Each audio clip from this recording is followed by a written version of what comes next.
The wedding hall in Victoria Island, Lagos, fell silent as the projector screen flickered to life behind the altar. Chidinma Okafor stood frozen in her white lace gown, her hands still clasped in her fiancé Adebayo's, as grainy video footage began to play across the enormous screen. "No," she whispered, her voice barely audible over the gospel music that had been playing moments before. "No, no, no." The guests gasped collectively. On the screen, a younger Chidinma danced provocatively in a dimly lit club, her body pressed against multiple men, drinks flowing freely. The timestamp read 2019, just 5 years ago, during the time she told Adebayo and his family she was studying abroad and finding herself in Christ. Adebayo's mother, Mrs. Adebayo Adeleke, rose from her seat in the front row, her purple girly headdress trembling with fury. "What is the meaning of this abomination?" Her voice cut through the shocked murmurs like a knife. The video continued. More scenes, Chidinma at parties, intimate moments with different men, her laughing and drinking, living a life completely opposite to the modest, born-again Christian woman she presented to the Adeleke family over the past 2 years. Chidinma's legs buckled. Adebayo caught her, but his grip was mechanical, distant. His jaw clenched so tight she could see the muscle jumping beneath his dark skin. Around them, 300 guests, Lagos society's elite, family from across Nigeria, business associates, watched in horrified fascination. "Bayo, please," Chidinma begged, turning to face him. Tears streamed down her carefully made-up face, ruining her foundation. "Let me explain." "Explain." His voice was cold, nothing like the warm, loving tone she'd grown accustomed to. "Explain which part, Chidinma? The lies? The deception? Or the fact that you've been playing me, playing my entire family, for a fool?" The projector screen changed again. This time, text messages appeared. Chidinma's stomach dropped to her knees. They were her private conversations, messages she'd sent to her friend Kechi just 3 months ago. "Bayo is so gullible. Play the innocent church girl and these rich Lagos men eat it up. His family money will set me up for life. The wedding is almost here. Just need to keep up the act a little longer. He actually believes I was a virgin when we met. Men are so stupid when you know what they want to hear." The wedding hall erupted. Adebayo's father, Chief Adeleke, stood up, his white agbada flowing as he pointed at Chidinma. "Get this woman out of my son's sight. This wedding is cancelled." But Adebayo raised his hand. The crowd quieted, curious about what the humiliated groom would do next. His eyes, usually so gentle, looked at Chidinma with an expression she couldn't read. Was it pain? Anger? Or something more calculating? "No, father," Adebayo said quietly, his voice carrying despite its softness. "The wedding will continue." Chidinma's head snapped up. Hope flickered in her chest. He was going to forgive her. He understood. But then she saw his smile, cold, sharp, nothing like the man she thought she knew. "You wanted to marry into the Adeleke family so badly, Chidinma," he continued, his voice growing stronger. "You wanted the money, the status, the respectability. So let's give you exactly what you wanted." He turned to the crowd, still holding Chidinma's trembling hand in an iron grip. "Ladies and gentlemen, please remain seated. This wedding will proceed. But first," he gestured to the back of the hall, where the double doors swung open. "I'd like to introduce some special guests who have been very eager to attend." 3 women walked down the aisle. Chidinma recognized them immediately from the videos, friends from her past life, the life she'd hidden. They were dressed in matching gold dresses, like bridesmaids, but their faces were expressions of smug satisfaction. Behind them walked a man Chidinma had hoped never to see again. Emeka Nwosu, the boyfriend she'd abandoned when she'd set her sights on Adebayo's wealth. He carried a folder thick with papers. "What would you do if your past was exposed in front of everyone?" Adebayo addressed the guest, his voice taking on a theatrical quality. Hit like if you've ever been judged unfairly, and comment where you're watching from. Because today, we're all going to witness what happens when deception meets consequences. Chidinma tried to pull away, but Adebayo's grip tightened. You wanted this wedding, my love, he whispered in her ear, his breath hot against her skin. So we are going to have it. Every single moment. Pastor Adeyemi stood at the altar looking confused and uncomfortable. Chief Adeleke was arguing with his wife. Chidinma's own mother, who had traveled from Enugu for the wedding, sat pale and silent, her hands covering her mouth. Emeka reached the altar and handed the folder to Adebayo. Everything you asked for, he said, loud enough for the front rows to hear. Bank statements, photos, the whole truth. Adebayo opened the folder, and Chidinma saw her life, her real life, laid out in documents and photographs. Her knees gave out completely, and she collapsed onto the altar steps, her white dress pulling around her like a shroud. Please, she sobbed. I'm sorry. I'm so sorry. Oh, we're just getting started, Adebayo said, looking down at her with eyes that held no mercy. He turned to the pastor. Please, continue with the ceremony. I have vows prepared. Very special vows that my bride needs to hear. The crowd leaned forward, hungry for the drama. Chidinma looked up at the man she'd planned to deceive, seeing him clearly for the first time. This wasn't the gentle, trusting man she'd manipulated. This was someone else entirely, someone who had been playing a game of his own. And she had just realized she'd never stood a chance. What do you think happens next? Comment below. 2 years earlier, Chidinma Okafor had arrived in Lagos with exactly 23,000 naira to her name, a fake university certificate, and a burning determination to escape her past. At 26, she'd already lived 3 different lives, each one carefully constructed and just as carefully abandoned when circumstances demanded it. Her childhood in Enugu had been marked by poverty that gnawed at her daily like hunger, because often, it was hunger. Her father had died when she was 12, leaving her mother, Nkeruka, to raise 4 children on a teacher's salary that barely covered school fees, let alone food, clothes, or dignity. While her classmates wore new uniforms and carried lunch boxes, Chidinma wore hand-me-downs and pretended she wasn't hungry during break time. She'd learned early that beauty could be currency. At 16, she'd started dating older men, small-time businessmen who bought her airtime, gave her pocket money, and made her feel seen. By 18, she'd moved to Abuja with a politician's aide who'd promised her the world and delivered 6 months of relative comfort before his wife found out and sent thugs to beat Chidinma out of her husband's life. That beating had left scars, not on her flawless skin, but somewhere deeper. She'd looked at herself in the hospital mirror, her lips split and eyes swollen, and made a decision. She would never be powerless again. She would never let poverty define her.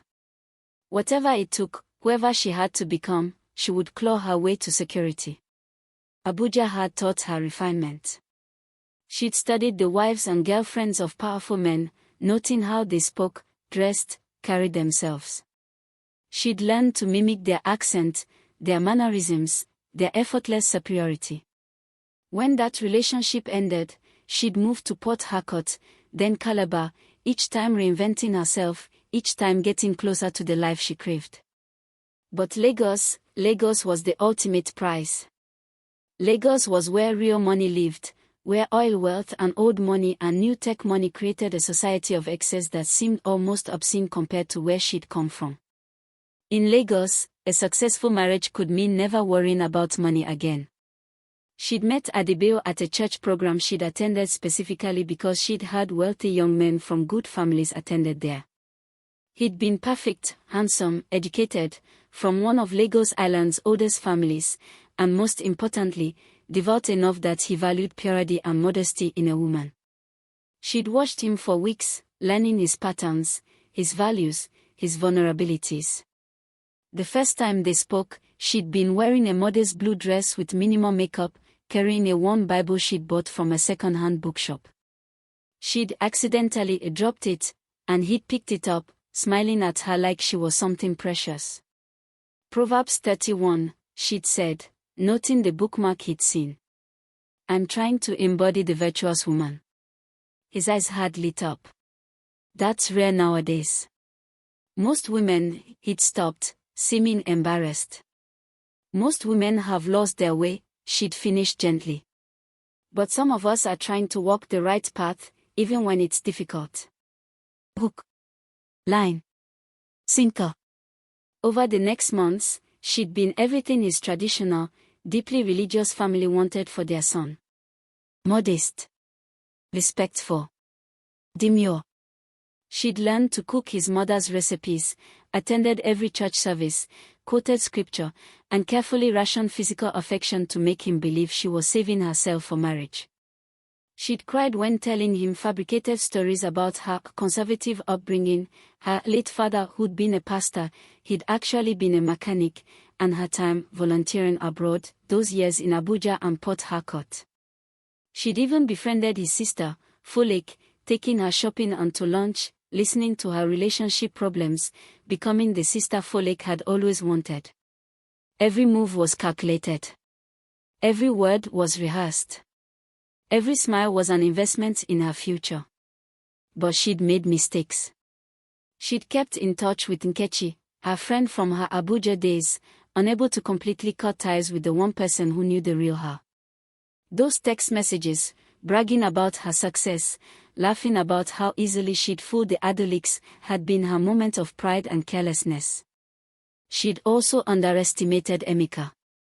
When she'd left him in Port Harcourt without a word, moving to Lagos and blocking his number, she'd assumed he would fade away like the others. She hadn't known he'd been obsessed with her, that he'd hired someone to find her, that he'd been watching her new life with growing resentment and rage. And most crucially, she'd underestimated Adebayo himself. Now, standing at the altar in her ruined wedding, Chidinma realized with terrifying clarity that she'd been playing checkers while Adebayo had been playing chess. Every tender moment, every profession of love, every promise of forever, had any of it been real? Or had he known all along? Stand up, Adebayo commanded, his voice cutting through her racing thoughts. Chidinma struggled to her feet, her legs shaking. Around her, the guests watched with the fixed attention of people witnessing a car crash, horrified but unable to look away. She caught sight of her mother in the crowd, tears streaming down her face, and felt something twist in her chest. This would destroy her mother. The shame would follow her back to Enugu, would taint her siblings' prospects, would confirm every neighbor's whispered suspicion that Nkeruka's daughter had gone to the city and become a prostitute. Before we continue, Adebayo said, his hand still imprisoning hers, I think my bride should tell everyone the truth. All of it. No more lies, Chidinma. No more performance. Tell them who you really are. The three women from her past stood to the side, smirking. Emeka leaned against a pillar, arms crossed, watching her suffer with satisfaction. Pastor Adeyemi looked like he wanted to flee. Chief and Mrs. Adeleke sat rigid with fury and humiliation. Their son's wedding had become the scandal of the season. Chidinma opened her mouth, but no words came. What could she say? That she'd been desperate. That poverty had teeth that bit deep enough to kill your soul. That she'd done what she needed to survive in a world that gave women like her only their bodies as bargaining chips. Nothing. Adebayo raised an eyebrow. Then let me help you.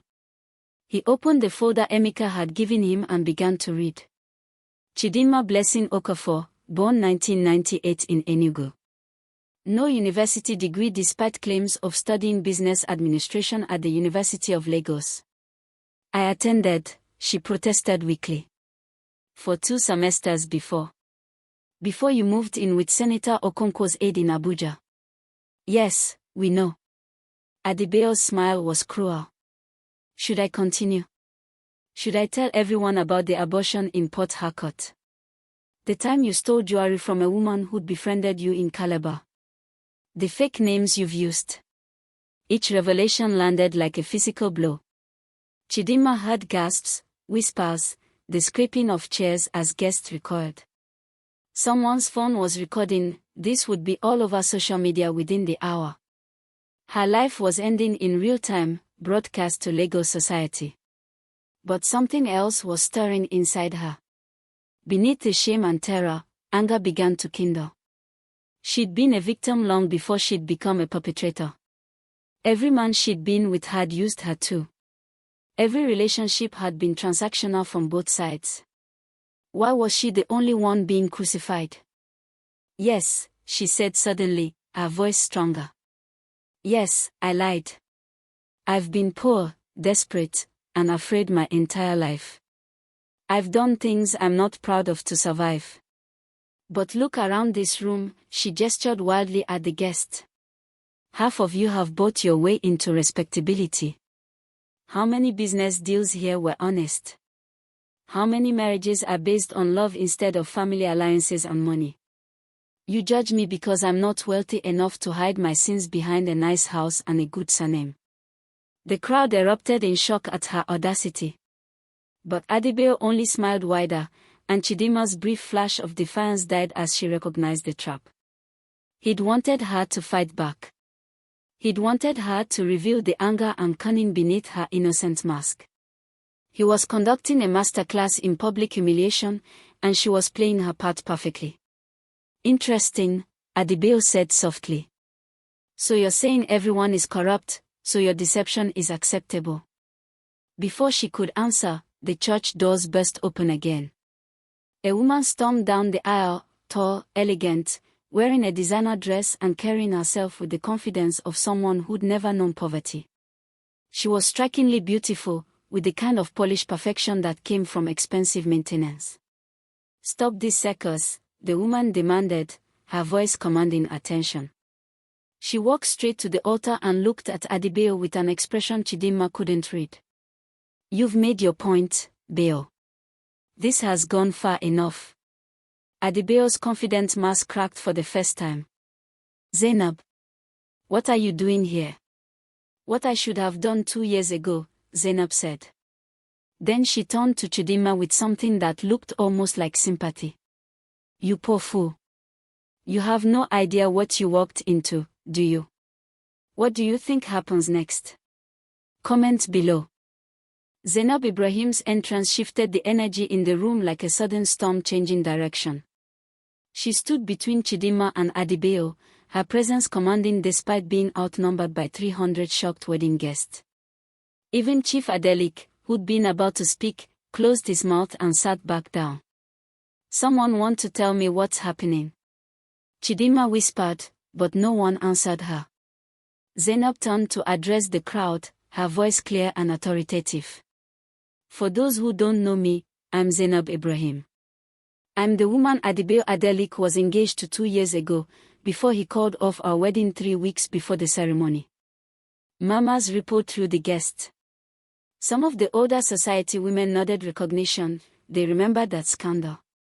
The Adelekes and Ibrahims were both prominent families, and the broken engagement had been gossip fodder for months. I left Lagos after that humiliation, Zainab continued. Moved to London to rebuild my life. But I kept tabs on what was happening here. And when I heard Adebayo was getting married again, I got curious. So I hired an investigator. She pulled out her phone and held it up. What I discovered was fascinating. You see, Adebayo didn't accidentally fall for Chidinma at church. He orchestrated their entire meeting. He'd been searching for someone exactly like her, someone with a questionable past, someone vulnerable, someone he could trap and destroy.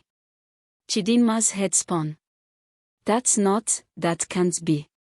Show them, Zainab said to Adebayo. Show them the documents. The private investigator reports you commissioned 8 months before you met Chidinma. The psychological profile you had created of the perfect victim. The way you stalked her movements and engineered that first conversation at church. Adebayo's jaw clenched, but he said nothing. His silence was confirmation enough. Why? Chidinma breathed, her world tilting on its axis. Why would you do this? Zainab answered for him. Because I broke his heart, and he needed to prove that all women are liars and manipulators. He needed to feel powerful again. So he found you, Chidinma, a woman he could predict, control, and ultimately destroy as payment for his wounded pride. Mrs. Adeleke stood up, her voice shrill. This is ridiculous. My son would never. Your son is brilliant at playing the victim, Zainab cut her off. He did the same to me. Made me feel like I was never good enough, never pure enough, never worthy enough. The difference is, I came from money and status, so when I finally called off our engagement, he couldn't destroy me publicly. But he could find someone more vulnerable and get his revenge. Chidinma looked at Adebayo, really looked at him, and saw the truth in his eyes. Everything, every smile, every prayer together, every gentle touch, had been a lie. But not her lie. His. You knew everything about me from the beginning, she said slowly. You knew about Abuja, Port Harcourt, all of it. Of course I did. Adebayo's mask dropped completely, revealing cold calculation beneath. You made it so easy, Chidinma. So predictable. You saw a religious, wealthy man and thought you could play the innocent saint. But I was playing you the entire time. The video on the projector screen changed again. This time it showed Adebayo meeting with Emeka months before the wedding, handing him an envelope. Another clip showed him talking to Chidinma's old friends, clearly negotiating something. A third showed him copying files from Kechi's laptop at a cafe. He'd orchestrated the theft of those text messages. I've been planning this wedding for 2 years, Adebayo said, his voice eerily calm. Every detail calculated. The perfect venue, the biggest guest list possible, maximum humiliation. I wanted to give you the dream you were chasing, then reveal it was a nightmare all along. But why bring me here? Chidinma demanded. Why not just leave me? Why this elaborate? Because abandonment isn't enough. Adebayo's composure cracked, revealing raw anger underneath. Zainab left me looking like a fool. My friends mocked me. My business partners questioned my judgment. I needed to prove that I'm the one in control. That I can see through women's deceptions and punish them accordingly. You're sick, Zainab said flatly. This isn't justice. It's cruelty. Chief Adeleke stood up again, but this time his anger was directed at his son. Adebayo, what have you done? This is madness. This woman, he pointed at Chidinma, may be a liar, but you have shamed our entire family with this spectacle. Our family was already shamed when Zainab left me at the altar. Adebayo shouted back. I'm restoring our honor. By becoming a monster, his sister Folek spoke up from the crowd, tears in her eyes. Bayo, this isn't you. This isn't the brother I know. Maybe you never knew me at all. Chidinma felt disconnected from her body, like she was watching this scene from outside herself. She'd spent 2 years crafting a false identity, only to discover she'd been cast in someone else's revenge fantasy all along. Every moment of fear she'd felt trying to maintain her lie, Adebayo had felt none of it because he'd been in control the entire time. But something else was crystallizing in her mind. If Adebayo had been planning this for 2 years, investing time and resources into her destruction, that meant he wasn't the gentle victim he pretended to be. He was something far more dangerous, a manipulator who'd found another manipulator and decided to teach her a lesson. The videos, Chidinma said suddenly. The ones of me in clubs and with men. Where did you get them? Emeka stepped forward, smacking. Adebayo paid me well to provide evidence. I've been documenting your life since Port Harcourt. Every party, every man, every moment you thought no one was watching. You stalked me for years, and Adebayo paid you to do it. Chidinma's voice was dead calm now, shock giving way to something colder. That's illegal. That's harassment. Who's going to believe you? Adebayo laughed. You're a proven liar. I'm the heartbroken groom who discovered his bride's deception. The court of public opinion has already decided. He was right, and they both knew it. Chidinma looked around the wedding hall, at the guests recording on their phones, at her mother weeping in the third row, at the bridesmaids who'd once been her friends now whispering behind their hands. This moment would define her forever. In Lagos social circles, on social media, in every conversation about her for the rest of her life, she would be the fraud who tried to trap a good man. Unless she changed the narrative. You're right, Chidinma said, her voice carrying across the silent hall. I am a liar. I did deceive your family. I targeted you specifically for your wealth and status. She paused, letting that admission sink in. But you know what the difference is between us, Adebayo? She stepped closer to him, pulling her hand free from his grip for the first time. I lied to survive. To escape poverty that would have killed me slowly. To build a life where I didn't have to choose between my dignity and a meal. What's your excuse? You come from money. You have every advantage. And you chose to spend 2 years of your life destroying someone weaker than you just to soothe your ego. Don't forget to like, subscribe, and share this story with someone who loves emotional drama. Zainab interjected, pulling out her phone. Because I'm live streaming this entire thing to my 200,000 Instagram followers. Lagos needs to see what real manipulation looks like. Adebayo's face drained of color. You wouldn't. I already am. Zainab's smile was sharp as glass. Your revenge just became very public, Adebayo. Let's see how your business partners and society friends feel about a man who stalks and psychologically tortures women. The power dynamic in the room shifted again. Guests started pulling out their own phones, some clearly looking up Zainab's live stream. The narrative was fracturing. Was Chidinma the villain, or was Adebayo? Who was the real manipulator? Pastor Adeyemi, who'd been silent throughout, finally spoke. This wedding cannot continue. Neither of you should be getting married. Both of you need serious help. I agree, Chief Adeleke said heavily. Adebayo, we will discuss this at home. Chidinma, you need to leave. But before anyone could move, the church doors opened one final time. A police officer walked in, flanked by 2 others, holding an official-looking document. Adebayo Adeleke, the lead officer, called out. Yes. Adebayo's confidence was gone, replaced by confusion and growing fear. You're under arrest for stalking and harassment. We've received evidence of a 2-year campaign targeting Miss Chidinma Okafor, including hiring individuals to surveil her, stealing personal data, and conspiracy to publicly humiliate her. What? That's who filed this complaint. Zainab raised her hand, still live streaming. I did. About an hour ago. The investigators I hired gathered quite a bit of evidence. Turns out, revenge requires a paper trail. As the officers moved to handcuff Adebayo, pandemonium erupted. Mrs. Adeleke screamed.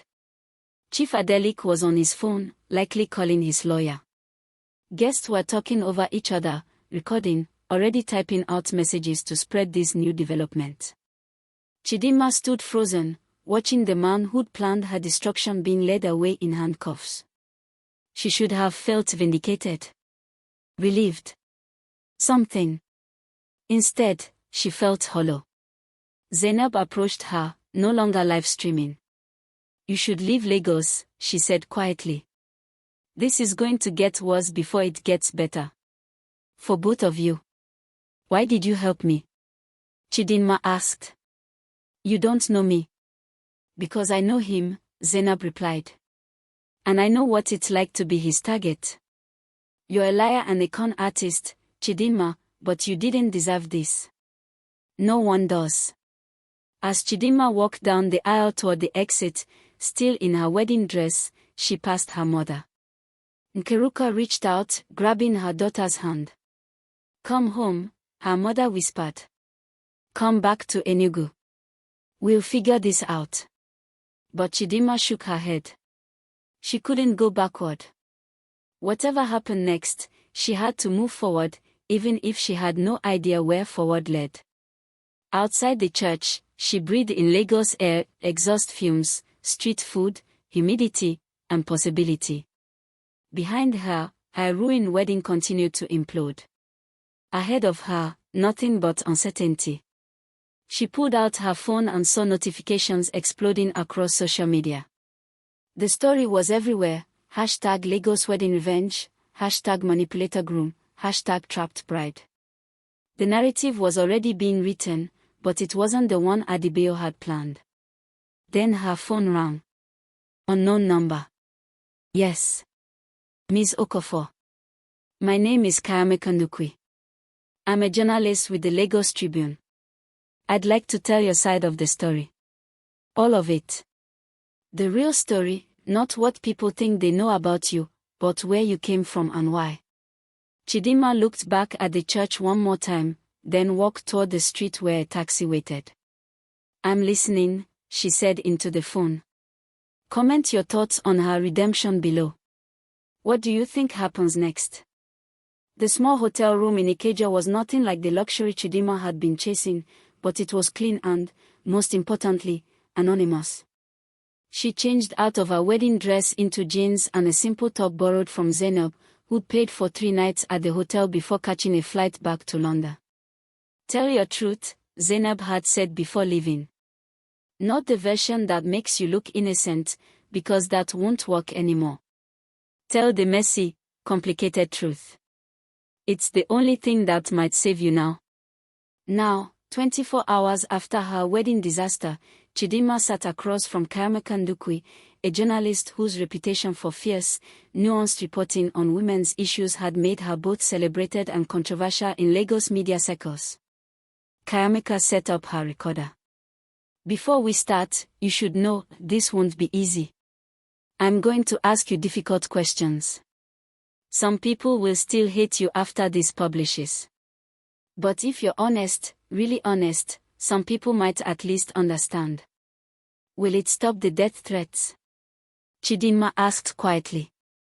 Her phone had been unusable since yesterday, flooded with messages calling her every vile name imaginable. Someone had leaked her mother's phone number, and now her entire family was being harassed. No, Chidinma said bluntly. But it might shift the conversation. Right now, you're a one-dimensional villain in people's minds. Let's make you three-dimensional. The interview lasted 4 hours. Chidinma asked about everything: Chidinma's childhood poverty, watching her mother work herself to exhaustion for pennies, the hunger that had been her constant companion growing up. She asked about the first man Chidinma had dated for money, how that had felt, what internal justifications she'd made. I told myself I was doing what I needed to survive, Chidinma said, her voice raw from talking. And that was partly true. But it was also about wanting nice things. Wanting to feel beautiful and valued. When you grow up invisible, when you're the girl in torn shoes that everyone ignores, and then suddenly a man with money looks at you like you're precious, she paused, searching for words. It's intoxicating. Even when you know it's transactional. Did you love any of them? Chidinma asked. I don't think I knew what love was. I knew dependency. I knew fear of being abandoned. I knew how to perform whatever version of myself would keep them interested. Chidinma twisted her hands together. With Adebayo, I thought maybe I could make it real eventually. That if I played the role long enough, I might become that person. The modest, virtuous woman his family wanted. But you want her? No. I was tired, and scared, and desperate for security. And I thought I could buy that security with performance. Chidinma leaned forward. Here's the question everyone wants me to ask: do you feel guilty about what you did to the Adeleke family? Chidinma took a long moment before answering. Yes and no. I'm sorry I lied to people who were kind to me. Adebayo's sister, Flickered, she was a genuine friend, and I used her. That was wrong. But am I sorry I tried to marry into wealth? I don't know how to be sorry for trying to survive in the only way I thought was available to me. Even though it was based on deception. Show me a woman from poverty who makes it into Lagos society without some deception, Chidinma said, her voice gaining edge. Show me the daughter of a teacher from Enugu who gets a job at an oil company without knowing someone or lying on her CV. Show me the girl from a village who marries a rich man without performing some version of what he wants to see. The whole system is built on deception, we just pretend otherwise. That sounds like justification. Maybe it is. Chidinma's eyes blazed. Or maybe it's the truth no one wants to say out loud. Poverty doesn't just mean no money, it means no options, no dignity, no future. I did what I had to do to escape it. Was it moral? Maybe not. But was it understandable? I think so. Kayamika sat back, studying her. You know what's interesting? Adebayo essentially did the same thing you did. He performed a version of himself, the loving, trusting boyfriend, to trap you. He deceived you as much as you deceived him. Why do you think people are more sympathetic to him? Because he's rich and I'm not? Because he's a man and I'm a woman? Because society forgives powerful people for their manipulations and punishes powerless people for theirs? Chidinma's laugh was bitter. Also, his lie was justified as revenge. My lie was for survival. Apparently, revenge is more noble than survival. The interview shifted to Adebayo's arrest, the stalking evidence, the 2-year campaign of manipulation. Chidinma described the moment she'd realized everything had been orchestrated, the violated feeling of knowing someone had studied her like an insect under glass, planning her destruction with scientific precision. It made me feel inhuman, she said quietly. Like I wasn't a person to him, just a tool for his ego rehabilitation. Do you think he should go to prison? Kayamika asked. I think he needs help. We probably both do. Chidinma rubbed her eyes, exhaustion settling in. The difference is, I was trying to escape something terrible. He was trying to inflict something terrible. Those aren't the same thing. As the interview concluded, Kayamika asked one final question, what now? Where do you go from here? Chidinma looked out the hotel window at Lagos traffic, the organized chaos of millions of people trying to survive, trying to thrive, trying to matter in a city that could either make or break you. I don't know, she admitted. I can't stay in Lagos, I'm too infamous now. I can't go back to Enugu and let my family suffer the shame. Maybe I'll try Accra or Johannesburg. Start over somewhere new. Another false identity. No. Chidinma's voice was firm. I'm done with that. Whatever I do next, I'll do it as myself, with all my mistakes visible. If that means I fail, at least it will be an honest failure. 3 days later, Kayamika's interview published in the Lagos Tribune with the headline, The Bride, the Groom, and the System That Made Them Both, Inside Lagos's Most Controversial Wedding. The article went viral immediately. Chidinma read it on her phone in the hotel room, her hands shaking as she scrolled through the comments section. For every person calling her trash and a prostitute, there was another woman, sometimes anonymous, sometimes brave enough to use their real name, saying, I understand, or this could have been me, or we've all done what we needed to survive. The conversation was splitting Lagos society down the middle. Conservative voices condemned her as a Jezebel who'd gotten what she deserved. Feminist writers argued she was a symptom of systemic inequality. Church leaders debated morality versus mercy. Social media influencers created think pieces. Everyone had an opinion. But it was a message from someone unexpected that made Chidinma's breath catch. Flickered Adeleke, can we talk? Please. I need to understand. They met at a quiet restaurant in Lekki, far from the main social circuits where they might be recognized. Flickered looked exhausted, her usually impeccable appearance slightly disheveled. She'd been dealing with her own social media nightmare, people questioning how she could have been fooled, suggesting she'd been complicit, attacking her judgment. "I shouldn't be here," Folek said as she sat down. "My mother would disown me if she knew I was meeting you." "Then why are you here?" Chidinma asked. "Because I need to know if any of it was real." Folek's eyes were red-rimmed. "Our friendship. The shopping trips, the conversations about life and dreams and everything we shared. Was I just a mark to you? A way to get closer to my brother?" Chidinma wanted to lie, to offer comfort. But Zainab's words echoed in her mind, "Tell the truth." "At first, yes," she admitted, watching Folek flinch. "I befriended you strategically.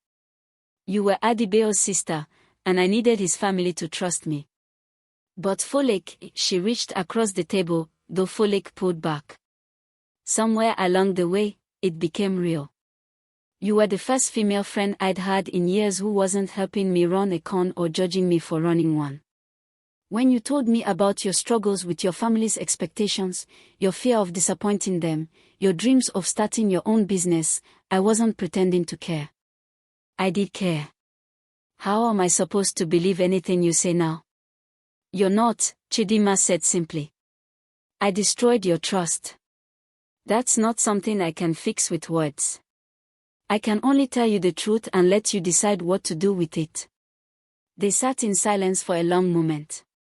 The restaurant hummed with lunch conversation around them, people laughing and talking, living normal lives unburdened by scandal.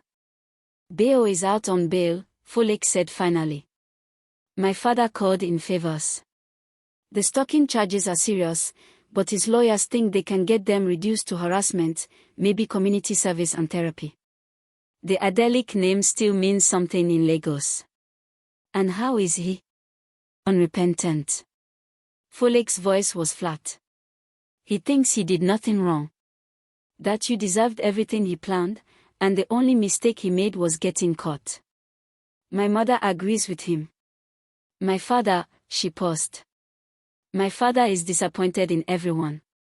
In Beo for his cruelty, in you for your deception, in me for not seeing any of it." "I'm sorry," Chidinma said. "I know that doesn't help, but I am. The thing is," Folek continued, her voice breaking slightly, "I read Kayameka's interview. And I understood part of it. Not the lying or the manipulation, but the desperation underneath. Do you know what it's like to be a woman in a wealthy Lagos family? Everyone wants something from you, your beauty, your connections, your compliance. You're valuable as long as you're useful. The moment you stop being what they need, you're disposable." She looked directly at Chidinma. "You tried to use us for security. But we were using you too, as proof that Beo could move on, as a project for my mother to control, as entertainment for Lagos society. Everyone was using everyone. You were just more honest about it, at least to yourself. That doesn't make what I did right." "No, it doesn't." Folek stood up, gathering her purse. "But it makes it understandable. And maybe that's enough for me to eventually forgive you, even if I can never trust you again." She walked toward the door, then turned back. "Kayameka told me you're leaving Lagos. Where will you go?" "I don't know yet. Somewhere I can start clean." "Good luck, Chidinma." "I mean that." After Folek left, Chidinma sat alone at the table, staring at her untouched food. The conversation had been painful but necessary, a small step toward something that might eventually resemble peace. Her phone buzzed. Another message, this time from a number she didn't recognize. "Unknown, Ms. Okafor, my name is Pastor Olude from Graceland Community Church in Accra. I read your interview. I run a rehabilitation program for women escaping difficult circumstances, poverty, abuse, exploitation. We offer counseling, job training, and community support. If you're interested in doing real work to change your life, not just running to a new city to repeat old patterns, we have a space for you. No judgment. Just support and accountability. Let me know." Chidinma stared at the message for a long time. This was different from her usual pattern of fleeing to a new city with a new identity. This was someone offering her a path to actual change, difficult, humbling, but real. Before she could second-guess herself, she typed a response, "I'm interested. When can I come?" The answer came quickly, "Tomorrow if you're ready." But Chidinma, this program requires complete honesty about your past. You'll be in group counseling with other women who've made similar choices. You'll have to face what you've done and why. It will be harder than anything you've done before. Are you ready for that? Was she? Chidinma thought about the easy path, taking the money she'd saved, ironically, from gifts Adebayo had given her during their courtship, flying to a new city, creating a new identity, finding a new mark. It would be comfortable, familiar, possible. But it would also mean staying exactly who she was, a woman trapped in cycles of deception and survival, always running, never healing. "Yes," she typed. "I'm ready." That night, Chidinma called her mother for the first time since the wedding disaster. Nkeruka answered on the first ring, her voice thick with worry. "Chidinma, are you safe? People have been saying terrible things." "Mama, I need to tell you something. Everything, from the beginning. And I need you to listen without interrupting, okay?" For the next hour, Chidinma told her mother everything. The lies, the men, the schemes, the calculated manipulation of the Adelekes, and the moment when her own trap had closed around her. She expected anger, disappointment, shame. Instead, when she finished, her mother was quiet for a long moment. "I failed you," Nkeruka finally said. "What?" "No, Mama. When your father died and we had nothing, I taught you that survival was more important than dignity. I never told you there were other ways. I let you watch me bow and scrape to everyone, accepting humiliation for a little money, and you learned that was what women do." Her voice cracked. "You became what I taught you to be. Mama, you did your best. My best wasn't good enough. But Chidinma, listen to me. It's not too late. You're young. You can choose differently now. Not for respectability or to make others happy, but for yourself. You can build a life that doesn't require lies. I don't know if I know how to do that." Then you learn. You fail, you get up, you try again. That's what real strength is, not manipulation, not performance, but the courage to be yourself even when yourself isn't impressive. They talked until Chidinma's phone battery was nearly dead, mother and daughter speaking more honestly than they had in years. When they finally said goodbye, Chidinma felt something unfamiliar, not quite hope, but maybe the possibility of hope. The next morning, she boarded a flight to Accra with one suitcase containing everything she owned. As the plane lifted off, Lagos spread below her, chaotic, beautiful, unforgiving Lagos, where she'd almost become someone's wife and instead became a cautionary tale. But maybe cautionary tales could have second chapters. At Kotoka International Airport, Pastor Olode met her with a warm smile and a handshake, no judgment in his eyes despite certainly knowing her story. "Welcome to Accra, Chidinma," he said. "Are you ready to do the hard work?" She looked at him, this stranger offering her something no one else had, a chance to actually change rather than just relocate her problems. "Yes," she said. "I'm ready." Meanwhile, back in Lagos, another drama was unfolding. Adebayo's case was proceeding through the courts, but more damaging than legal consequences was the social fallout. Corporate partners were distancing themselves. Society invitations were drying up. The Adeleke name, once synonymous with respectability, was now associated with manipulation and cruelty. And in a small office in Lagos Island, Zainab Ibrahim was meeting with 5 other women, all former girlfriends or targets of Adebayo's manipulations over the years. They'd found each other through social media after Chidinma's story broke, each recognizing patterns in their own relationships with him. "He has a type," one woman said. "Vulnerable, ambitious, willing to reinvent herself for love." And he has a pattern, another added. Love bombing, isolation, then psychological torture disguised as helping us improve. Zainab looked at the group. So what do we do about it? A woman named Amara, who dated Adebayo 3 years before Zainab, smiled grimly. We make sure everyone knows exactly who Adebayo Adeleke really is. Not revenge, justice. We tell our stories, publicly and together, so he can never do this to anyone else. Are you sure? Zainab asked. It will mean more publicity, more judgment. I'm sure, Amara said, and the others nodded. Chidinma survived being exposed. So can we. And maybe together, we can shift the narrative from women who were fooled to women who fought back. As they began planning their coordinated revelation, none of them knew that their actions would spark a movement far beyond their personal grievances, one that would force Lagos society to confront uncomfortable truths about power, gender, and who gets to tell their story. But that reckoning was still to come. What do you think happens next? Will Chidinma find redemption in Accra? Comment below.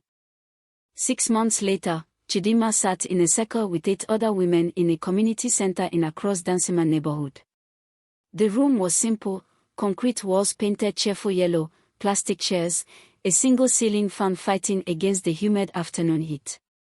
These Thursday afternoon sessions had become the anchor of her new life. Chidinma, would you like to share this week? Pastor Olude's wife, Sister Abina, asked gently. Chidinma nodded, taking a breath. Even after months of therapy and group counseling, vulnerability still felt like walking barefoot on broken glass. I got a job offer this week, she began. A real one. Assistant manager at a hotel in OSU. It's not glamorous, but it's honest work with honest pay. She paused. And I almost turned it down. Why? Asked Grace, a Ghanaian woman who'd been in the program for a year, recovering from a similar cycle of survivor sex work and deception. Because the salary is 2,000 cedis a month. That's about $170. I used to spend that on a single outfit when I was with Adebayo. Chidinma's laugh was self-deprecating.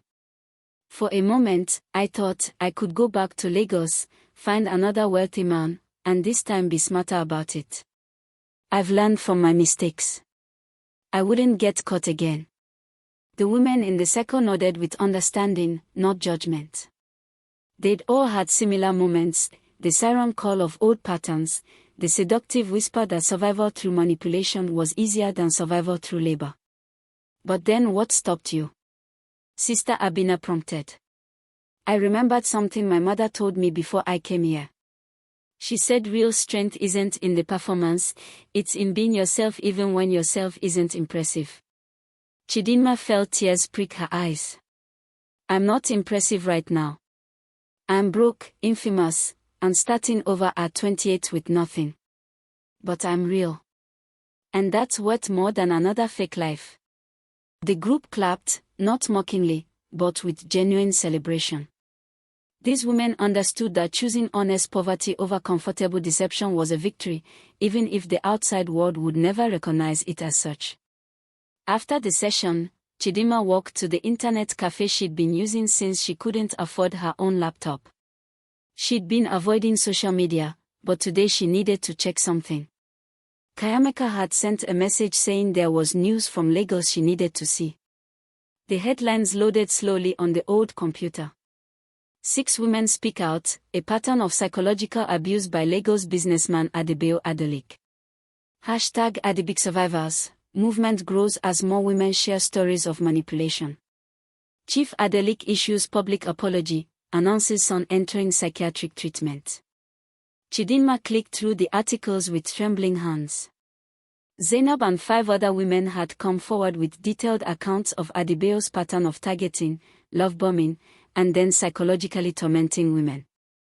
The evidence was overwhelming: text messages, emails, testimony from friends who'd witnessed the behavior. One woman, Amara, had even recorded phone conversations where Adebayo described his projects of teaching women lessons. The case had exploded beyond a legal matter into a social movement. Women across Lagos, across Nigeria, were sharing their own stories of manipulation and psychological abuse, using the hashtag #AdibicSurvivors even when their abusers weren't Adebayo.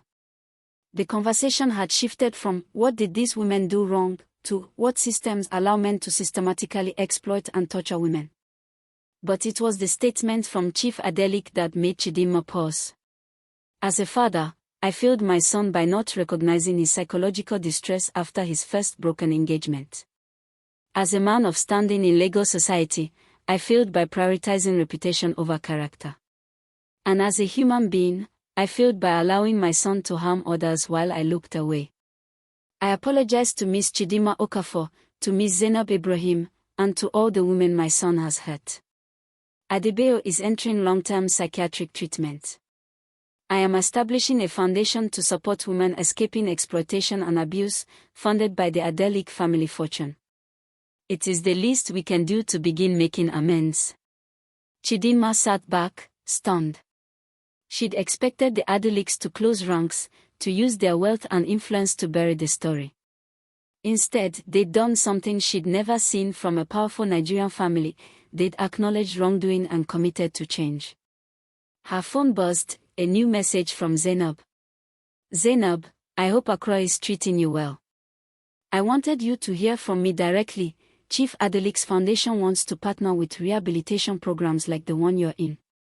He asked me to reach out and see if you'd be willing to speak to Pastor Olude about it. No pressure. But I thought you should know, you helped spark something bigger than your own story. Chidinma stared at the message. 6 months ago, she'd been a bride humiliated in front of Lagos society, her life destroyed, her reputation in tatters. Now she was somehow part of a movement that was changing the conversation about power and abuse. That evening, she discussed Zainab's message with Pastor Olude over jollof rice at the community center. What do you think I should do? She asked. Pastor Olude considered carefully before answering. I think you need to ask yourself what redemption means to you.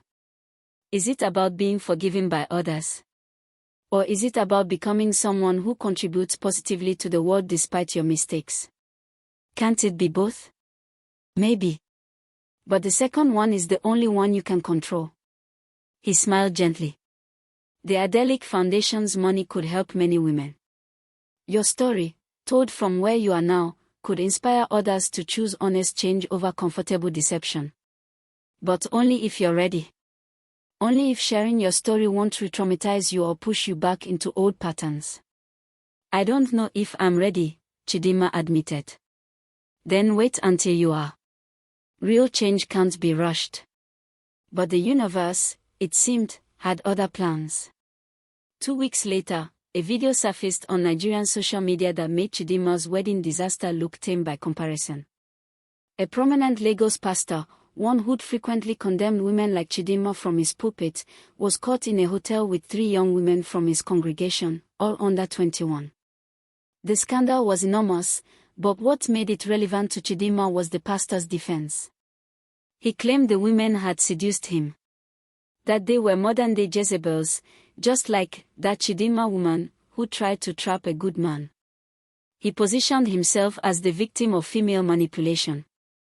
The video of his press conference went viral. And beneath it, thousands of comments from people who believed him, who saw young, poor women as inherently predatory and wealthy, powerful men as perpetual victims. Chidinma watched the video in the internet cafe, rage building in her chest. She thought about Grace from her therapy group, who'd been groomed by a teacher at 14. She thought about Amora, who'd been gaslit by Adebayo for 2 years. She thought about her own mother, who'd been forced to accept degrading treatment from employers because she had children to feed. She thought about all the women who'd been branded as Jezebels for trying to survive in a world that gave them no good options. And she made a decision. That night, she called Kaameka Nukwi. I want to do a follow-up interview, Chidinma said. I want to talk about what I've learned these past 6 months. About the difference between manipulation for survival versus manipulation for cruelty. About how we judge women differently than men for the exact same behaviors. About redemption and accountability and why both matter. Are you sure? Kayameka asked. The internet wasn't kind the first time. I'm sure. Because staying silent means that pastor's narrative wins. It means every girl who's ever been desperate gets branded as a seductress while the men who exploit them get sympathy. When do you want to do this? Tomorrow. Before I lose my nerve. The second interview published 3 days later, with a video component showing Chidinma in Accra, no makeup, simple clothes, her hair in its natural state instead of the relaxed style she'd worn in Lagos. She looked younger, more vulnerable, but also more genuine than she had at her wedding. In the interview, she didn't defend her actions. She owned them fully, the lies, the manipulation, the calculated deception. But she also contextualized them, explaining the desperation that had driven her choices while making clear that desperation wasn't justification, just explanation. I was wrong to lie to the Adelekes, she said directly to the camera. But Adebayo was wrong to stalk me for 2 years and orchestrate my public humiliation. Both things can be true. And the fact that I was a liar doesn't mean I deserve psychological torture. She talked about the pastor scandal, about the pattern of powerful men claiming victimhood while exploiting vulnerable women. When a poor woman uses her body or her lies to try to access wealth, we call her a whore and a con artist, Chidinma said. When a wealthy man uses his power and resources to control and destroy women, we call it a mistake or say he was seduced. We have to start asking why. But the most powerful moment came when Kayameka asked about redemption. Do you think you deserve forgiveness? The journalist asked. Chidinma was quiet for a long moment. I don't know if anyone deserves forgiveness. I think forgiveness is a gift, not a payment for good behavior. What I can say is that I'm actively trying to become someone different. Not perfect, I'll never be perfect. But honest. Someone who contributes instead of just taking. Someone who, when she inevitably makes mistakes, owns them instead of blaming others. She looked directly at the camera. To everyone I hurt, Folek, Mrs. Adeleke, everyone in that church who felt betrayed, I'm genuinely sorry. I can't undo what I did. All I can do is be different going forward. And to every young woman watching this who's desperate, who thinks lying and manipulating is the only way out, I'm telling you there are other paths. Harder paths, but ones that let you sleep at night. Choose those instead. The interview exploded across social media, but this time the response was different. Yes, there were still people who condemned her. But there were also thousands of women sharing their own stories of desperation, of impossible choices, of surviving however they could in systems designed to exploit them. The conversation was shifting. 3 days after the interview aired, Chidinma received an email from Chief Adeleke himself. Ms. Okafor, I watched your recent interview. Your willingness to own your mistakes while also speaking truth about systemic issues showed remarkable courage. My son's actions toward you were inexcusable, regardless of your deceptions. I want to formally apologize on behalf of the Adeleke family. The foundation I mentioned is now operational.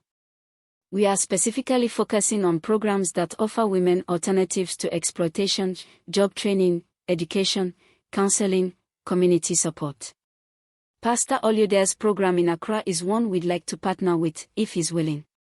Additionally, I'd like to establish a scholarship in your name for young women from low-income families in Enugu to provide them with opportunities you didn't have. I'm not asking for your forgiveness or even your approval, simply offering a concrete way to honor the pain you experienced and help others avoid similar desperation. The money is yours to distribute as you see fit, through Pastor Olude's program or another organization of your choosing. I only ask that you use it to help others the way you're helping yourself now. Respectfully. Chief Adebayo Adeleke. Chidinma read the email 3 times, tears streaming down her face. It wasn't just the money, though that would change countless lives. It was the acknowledgement. The recognition that she'd been wrong even though she'd also done wrong. The understanding that moral complexity existed, that people could be both victim and perpetrator, both guilty and deserving of compassion. She showed the email to Pastor Olude, who smiled with satisfaction. "This is what redemption looks like," he said. "Not erasing the past, but building something better on top of it. Not pretending you were innocent, but using your guilt to create change." That Sunday, Chidinma attended church for the first time since her wedding disaster. Not because she was performing religiosity for an audience, but because she wanted to. Sister Abina had invited her to share her testimony with the congregation, not the sanitized version that made her look good, but the real, messy truth. Standing at the pulpit in the small Accra church, looking at 50 faces, some curious, some skeptical, some compassionate, Chidinma felt more exposed than she had at her wedding. But this time, the exposure was a choice. "My name is Chidinma Okafor," she began. "And I'm a liar, a manipulator, and a woman trying very hard to become someone better." 1 year after the wedding that never was, Chidinma stood in the arrivals hall of Murtala Muhammad International Airport in Lagos, her stomach tight with anxiety. She'd sworn she'd never return to this city, yet here she was, invited to speak at a conference on women's empowerment organized by the Adeleke Foundation. The Lagos that greeted her felt both familiar and foreign. The organized chaos of traffic, the aggressive energy, the sense that everything was possible and nothing was guaranteed, it was the city that had nearly destroyed her, and yet it was also the city that had catalyzed her transformation. A driver held a sign with her name, and she followed him to a car that was nice but not ostentatious. The foundation had specifically requested modest transportation, knowing Chidinma's history with luxury. The conference was being held at the Eco Hotel, the same venue where she'd attended her bridal shower a lifetime ago. Walking through the doors triggered visceral memories. The woman she'd been then, desperate to maintain her lies, terrified of exposure, performing every moment. "Chidinma." A familiar voice called her name. She turned to see Flickered Adeleke walking toward her. They'd been in occasional contact over the past year, careful, distant emails, mostly about foundation business. This was their first face-to-face meeting since that restaurant conversation in Lekki. Flickered. Chidinma wasn't sure whether to offer a handshake, a hug, or to maintain distance. Flickered made the decision for her, pulling Chidinma into a brief but genuine embrace. "Welcome back. I know this can't be easy. How are you?" Chidinma asked. "Really? Better than I was." Flickered's smile was complex, still carrying pain, but also hope. "I started my own business finally. Event planning. Turns out, coordinating my brother's revenge wedding gave me marketable skills." They both laughed, dark humor, but humor nonetheless. "And Adebayo?" Chidinma asked quietly. Flickered's expression sobered. "Still in treatment. He's diagnosed with narcissistic personality disorder and some complex trauma from our childhood that no one recognized. The doctors say he may never fully understand the harm he caused, but he's trying. That's more than he was doing before." "Do you think he'll ever be safe for other people?" "Maybe, with continued treatment and accountability. For himself." Flickered shook her head.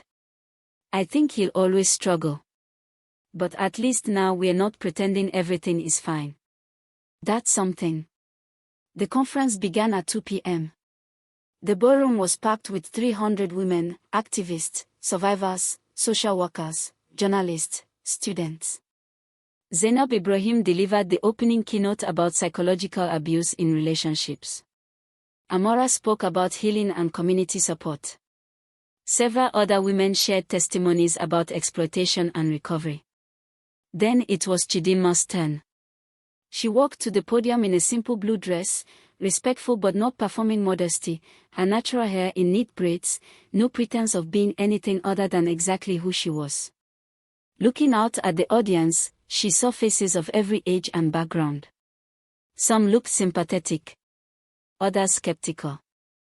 Many just curious. Good afternoon, she began, her voice steady despite her racing heart. My name is Chidinma Okafor, and many of you know me as the bride from the viral wedding disaster video. Some of you think I'm a cautionary tale. Some think I'm a victim. Some think I'm a villain. The truth is, I'm all of those things and none of them.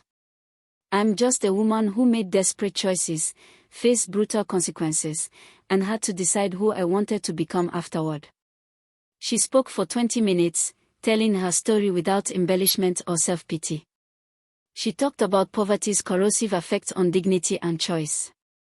About the systems that push women toward exploitation and then punish them for surviving through it. About Adebayo's manipulation and her own, and how both caused real harm regardless of intent. But she also talked about Accra. About the hard, humble work of actual change. About her job at the hotel, where she'd been promoted to manager after proving herself reliable and honest. About the therapy that had forced her to confront not just her actions but the beliefs underlying them, that her value came from what others could provide, that deception was the only tool she had, that genuine relationships were impossible for someone like her. I spent years performing versions of myself for different audiences, Chidinma said. I was whoever I needed to be to get what I wanted. And the ironic thing, I was miserable. Because when you're performing all the time, you forget who you actually are. You become hollow. She paused, looking directly at the younger women in the audience. If you're in a situation where you feel like manipulation and deception are your only options, I'm not going to stand here and judge you. I understand that desperation. But I'm also going to tell you, those choices extract a price. Maybe not immediately, maybe not in the way you expect, but eventually. And the price isn't just external consequences. It's internal. It's the erosion of your own soul. A young woman in the third row raised her hand.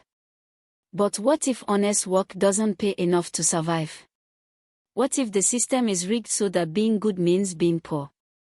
You're right, Chidinma acknowledged. The system is rigged. Honest work as a hotel manager in Accra pays me less in a year than I used to spend on clothes in Lagos. That's not fair.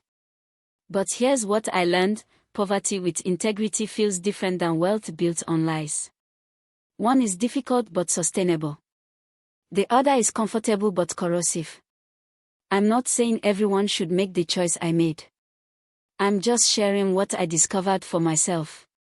Another woman stood up, older, wearing traditional attire.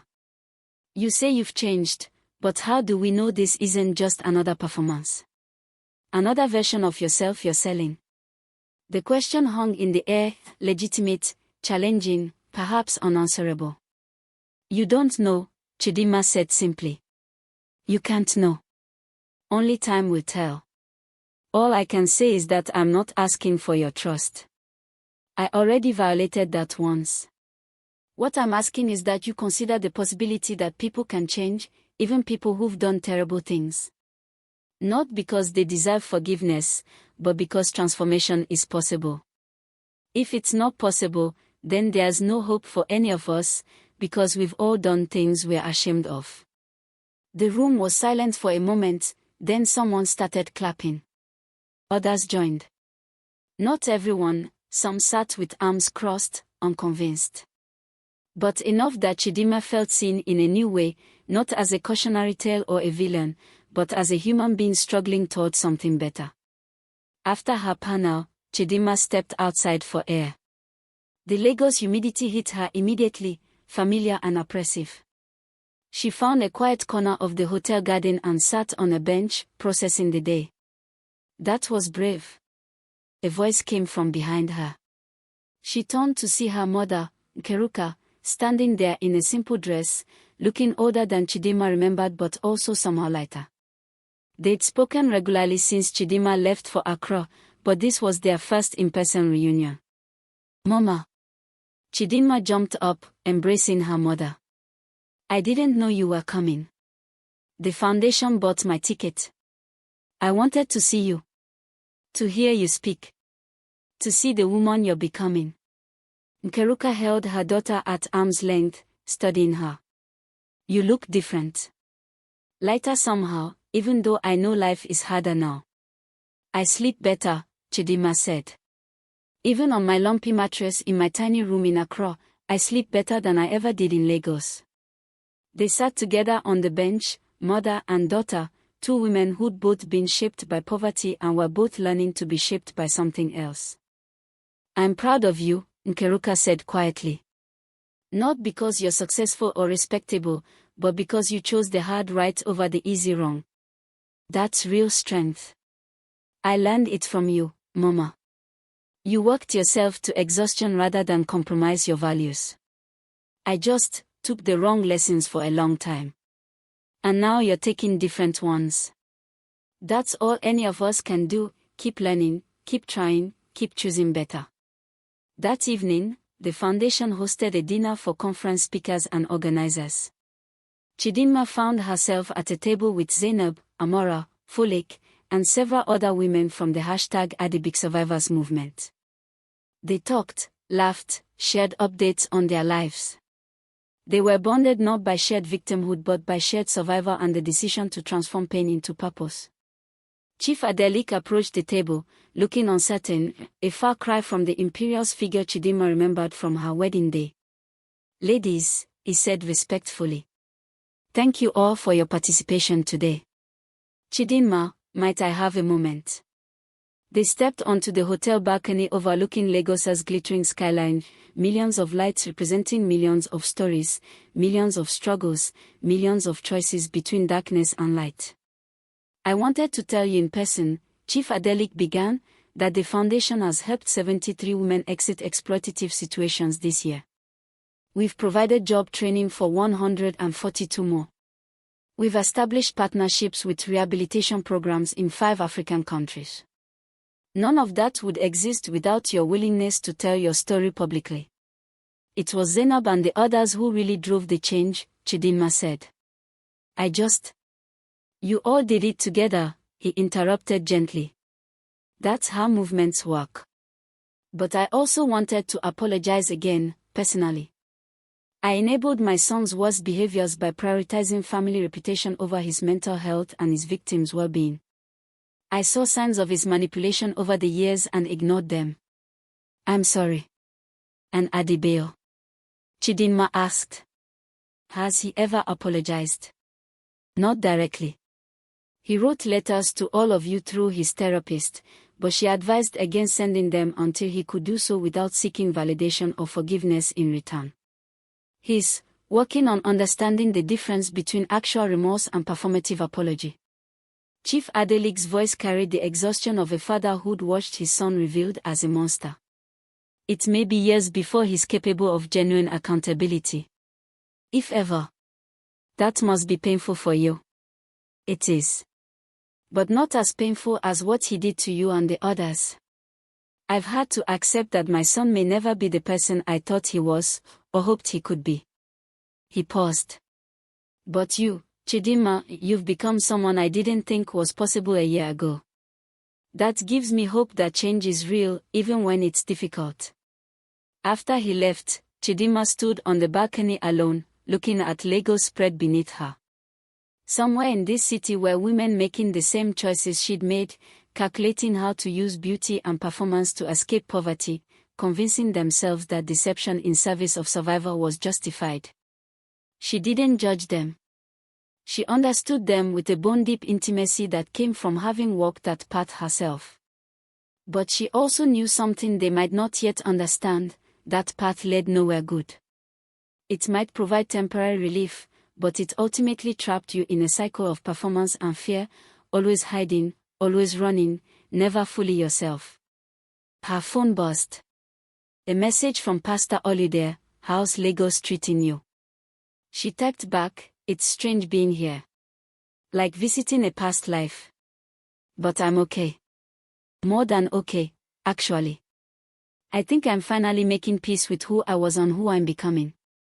His response came quickly, that's all any of us can do. See you when you return home. Home. The word settled in her chest with unexpected warmth. Accra was home now, not glamorous, not impressive by Lagos standards, but real and hers in a way nothing in her previous life had been. The next day, Chidinma had one final meeting before her flight back to Accra. She'd asked to visit her old neighborhood in Yoba, where she'd lived briefly when she first arrived in Lagos, before she'd met Adebayo and stepped into her performance as the virtuous woman. The streets were exactly as she remembered, cramped, chaotic, alive with the energy of people hustling to survive. Street vendors sold everything from phone accessories to roasted corn. Children played football in the narrow spaces between buildings. Women balanced impossible loads on their heads with effortless grace. She stopped at a small buka, a local restaurant, and ordered rice and stew, sitting at a plastic table under a faded umbrella. The food was simple but delicious, nothing like the elaborate meals she'd eaten at high-society Lagos restaurants, but somehow more satisfying. A young woman sat at the next table, maybe 22, dressed in a tight dress despite the afternoon heat, her makeup carefully applied, her nails freshly done. She was scrolling through Instagram, studying photos of wealthy Lagos socialites the way Chidinma once had, her expression a mixture of longing and determination. Chidinma recognized that look. She'd worn it herself. "Excuse me," Chidinma said, surprising herself with the impulse to speak. "I don't mean to intrude, but can I ask what you're planning?" The young woman looked up, suspicious. "Planning? I used to sit exactly where you're sitting, looking at exactly those photos, planning exactly how to get into that world." Chidinma smiled sadly. "I succeeded, for a while. It didn't end well." The woman's suspicion deepened. "Are you that bride? From the wedding video?" "Yes. My name is Chidinma. I knew who you are. Everyone does." The woman's tone wasn't hostile, just matter of fact. "You got caught. That's the risk we all take." "It's not just about getting caught," Chidinma said carefully. "It's about what you lose along the way, even if you never get caught. Your sense of self. Your ability to trust anyone, including yourself. Your peace." "Easy for you to say now," the woman shot back. "But what was your alternative? Stay poor. Watch your family suffer." "I have 3 younger siblings. My mother is sick. My father left years ago. You want me to work an honest job for 30,000 naira a month and watch my family starve while I feel good about my integrity?" Chidinma heard her own justifications echoed back at her.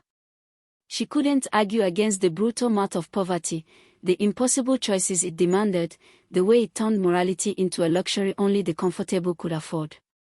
"No," she said quietly. "I can't tell you what to do. I don't have the right. I just wanted to say, if you do go down that path, keep something of yourself hidden. Don't give everything away in the performance. And if you ever want a different option, there are organizations that help. The Adeleke Foundation. Run by the family that humiliated you." The woman laughed bitterly. "No thanks. I'll take my chances on my own." She stood up, gathering her cheap handbag, and walked away without looking back. Chidinma watched her go, understanding that some lessons couldn't be taught, only learned through experience. But at least she tried. That evening, at the airport, Chidinma ran into one final ghost from her past. Emeka Nwosu, the ex-boyfriend who'd provided Adebayo with evidence for her wedding day exposure, was sitting in the departure lounge. He saw her at the same moment she saw him. For a second, both froze. Then Emeka stood and walked over. "Chidinma. I didn't expect to see you in Lagos." "Conference," she said curtly. "And you?" "Business in Accra, actually. I'm expanding my enterprises there." His smile was slightly sheepish. "I heard you're living there now. Small world. What do you want, Emeka?" She was too tired for games, too far beyond caring about his opinion to perform politeness. "I wanted to say I'm sorry." He sat down uninvited in the seat next to hers. What I did, helping Adebayo destroy you publicly, it was wrong. I was angry about how you left Port Harcourt, and he paid me well, and I told myself you deserved it. But after everything that came out about him, about his pattern of abuse, he shook his head. I realized I was a tool in something much uglier than I understood. You stalked me for years, Chidinma said flatly. You documented my life, invaded my privacy, and sold it to someone who wanted to torture me. You don't get to feel better about that with a simple apology. I know. I'm not asking for forgiveness. He paused, searching for words. I saw your interview. The one about choosing honest poverty over comfortable life. And I realized I'm still making the wrong choice. I'm still doing shady business, still justifying it because everyone does it, still prioritizing money over integrity. Seeing you actually change made me confront the fact that I'm not changing. So change, Chidinma said simply. Or don't. But don't ask me to absolve you or give you permission or make you feel better about your choices. I'm done managing other people's emotions. Fair enough. Emeka stood up. For what it's worth, I'm genuinely impressed by what you've done. It takes guts to choose the harder path. It takes desperation, Chidinma corrected. The harder path only looks brave from the outside. From the inside, it's just the only path left that doesn't lead to self-destruction. After he left, Chidinma sat alone with her thoughts until boarding was called. On the plane back to Accra, she pulled out her journal, a practice Sister Abina had encouraged, and began to write. A year ago, I was standing at an altar in a white dress, watching my carefully constructed life collapse around me. I thought that was the end of my story. But it was actually the beginning of the real story, the one where I'm not playing a character, but actually becoming a person. I'm not redeemed. I don't think redemption is a destination you arrive at and then you're done. It's more like a direction you point yourself toward and keep walking, day after day, choice after choice. Some days I walk steadily. Some days I stumble. Some days I want to run back to comfortable lies. But I keep walking forward.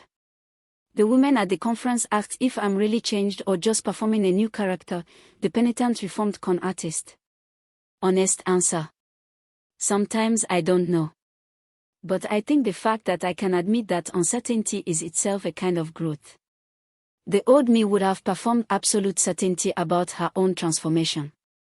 The current me can live with ambiguity. I'm not a hero or a villain.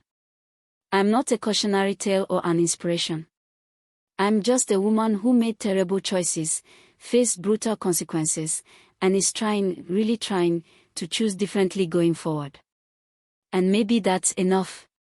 Maybe that has to be enough. When the plane touched down in Accra near midnight, Chidinma felt the tension she'd been carrying for 2 days finally release. The Kotoka International Airport was quieter than Lagos, less frenetic, more manageable. As she walked through customs and out into the humid Ghanaian night, she saw Pastor Olude waiting by the arrivals area, smiling. "Welcome home," he said. And it was home. Not perfect, not glamorous, not impressive by anyone's standards but her own. But home.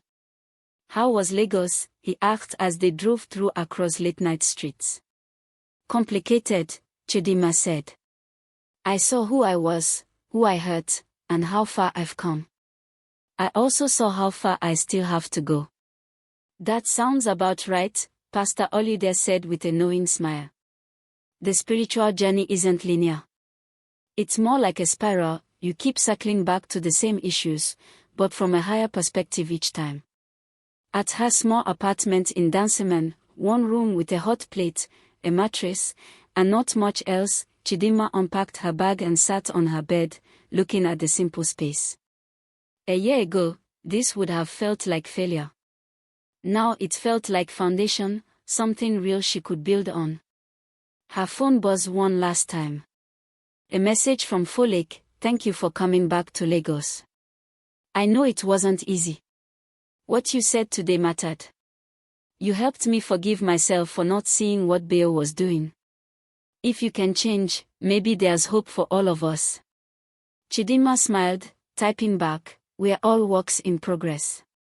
Thanks for giving me a chance to prove change is possible." She fell asleep that night without performing for anyone, without maintaining any facade, without fear of exposure. Just herself, flawed, trying, real. In Lagos, the story of the wedding disaster would continue to circulate for years, morphing into legend, cautionary tale, viral content. Some would remember Chidinma as the con artist who got what she deserved. Others would remember her as a victim of systemic inequality and male cruelty. Still others would remember her as the woman who had the courage to own her mistakes and change publicly. All of these stories were true and none of them were complete. But in Accra, in her small room, living her small life, working her honest job, attending her therapy sessions, helping other women in her support group, in this quieter, less dramatic reality, Chidinma was writing a different ending to her story. Not one that would go viral or inspire movies, but one that she could actually live with. And sometimes, in a world obsessed with spectacle and drama, the most radical act of all is choosing an ordinary, honest life and finding it extraordinary in its own quiet way. 6 months later, Chidinma stood before a new group of women at the rehabilitation center, young women just starting their own journeys away from exploitation and deception. She no longer needed notes. Her story had been told so many times it flowed naturally, but each telling revealed new layers, new insights. "My name is Chidinma Okafor," she began, "and I'm going to tell you about the worst day of my life, the day that saved my life." The women leaned forward, ready to hear a story they needed, from someone who'd lived it and survived it and was still here, still trying, still choosing better. And in that moment, Chidinma understood something profound. Redemption wasn't about erasing your past or being forgiven by everyone you'd wronged. It was about transforming your pain into purpose, your mistakes into lessons, your shame into strength that you could offer others still struggling in the darkness. She would never be the woman in the white dress at that Lagos altar, performing perfection and purity. She was something better, a woman in a simple room in Accra, wearing her scars openly, offering her truth as a map for others trying to find their way home to themselves. And that was enough. More than enough. It was everything. The end. What did you think of Chidinma's journey? Have you ever had to completely rebuild your life after a major failure? Share your story in the comments below. Your experience might help someone else who's struggling. Don't forget to like this video, subscribe to K-Smart's Mythic Tales for more powerful African stories about resilience and redemption, and hit that notification bell so you never miss our weekly uploads.